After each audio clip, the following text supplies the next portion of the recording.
ایک عورت اور ایک مرد، ایک ماں اور ایک باپ کی جوانی کے فرزند، ان کے بچے ایسے ہیں جیسے زبردست کے ہاتھ میں تیر۔ تو پھر زبردست کون ہوئے؟ والدین۔ اور تیر کون ہوئے؟ بچے۔ اب جب تیر زبردست کے ہاتھ میں ہو تو پھر تیر ٹھیک نشانے پہ لگتا ہے، لیکن اگر اناڑی ہاتھوں میں ہو تو وہ ٹھیک نشانے پر نہیں لگتا، بلکہ ممکن ہے وہ گھائل کرے، وہ زخمی کرے، یا کسی کے لیے موت کا سبب بن جائے۔ اس لیے کہا گیا کہ اولاد جہاں خداوند کی طرف سے بہت بڑی برکت ہے، نعمت ہے، گفٹ ہے، وہاں ایک بہت بڑی ذمہ داری بھی ہے کہ جب والدین کو اولاد ملے تو انہیں اولاد کی تربیت کیسے کرنی ہے، ماہر تیر اندازوں کی طرح۔ اولاد اگر تیر ہے تو یہ تیر ماہر ہاتھوں میں ہونا چاہیے، ایکسپرٹس کے پاس ہو۔ ایکسپرٹس کن معنوں میں؟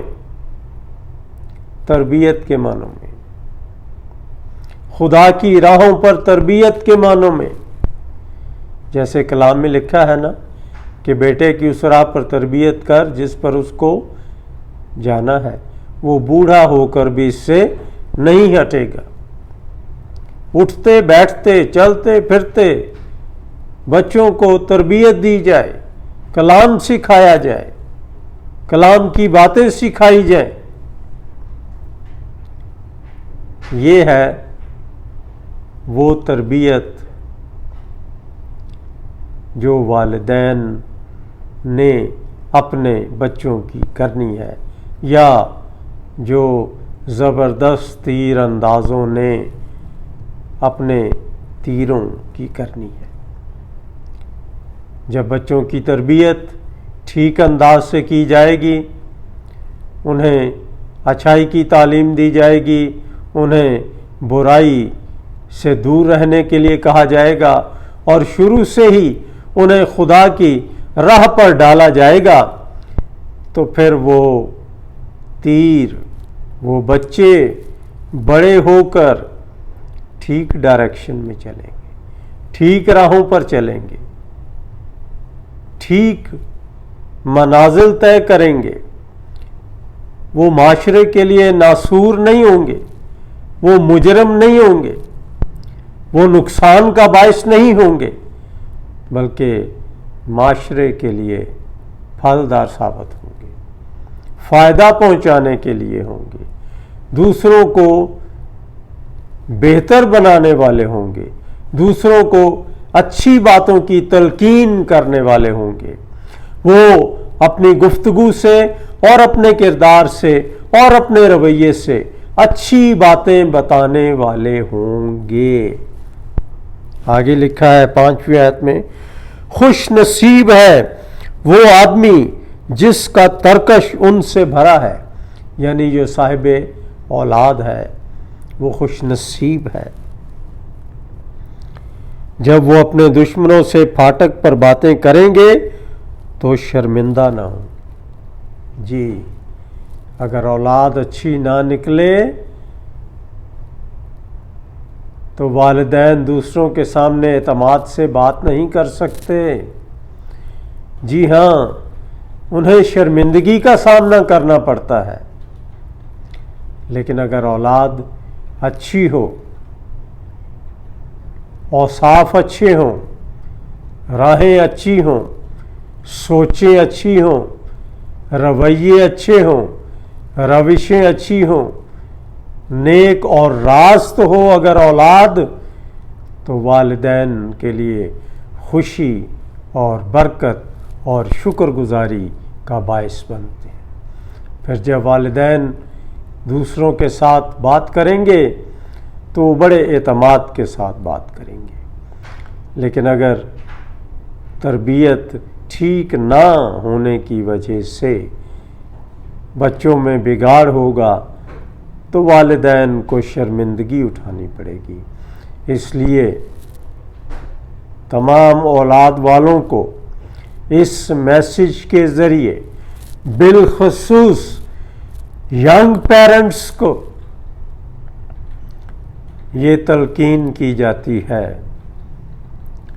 کہ آپ ایسے صاحب اولاد ہیں یا ایسے صاحب اولاد ہوں کہ آپ زبردست ہوں اور آپ کے بچے جو ہیں وہ ایسے تیروں کی مانند ہوں جو زبردست کے ہاتھ میں ہیں، جو ٹھیک نشانے پہ جاتے ہیں، جو ٹھیک ڈائریکشن میں چلتے ہیں، جو اپنے ٹارگٹس کو اچیو کرتے ہیں، کسی کو گھائل نہیں کرتے، کسی کے لیے نقصان کا باعث نہیں بنتے۔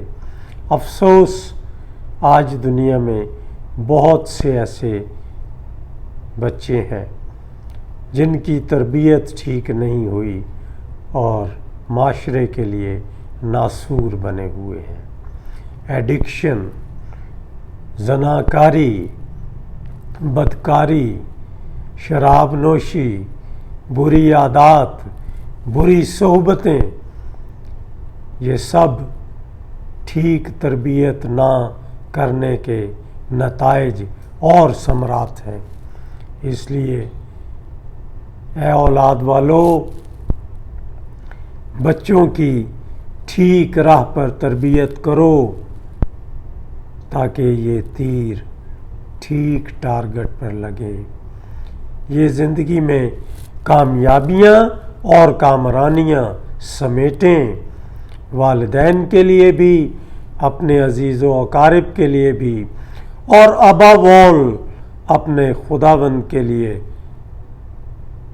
برکت کا سبب بنے، اس کے نام کو عزت، جلال اور بزرگی دینے کا وسیلہ بنے۔ آئیے دعا کریں ینگ پیرنٹس کے لیے کہ وہ اپنے بچوں کی تربیت خداوند کی راہ پر کریں۔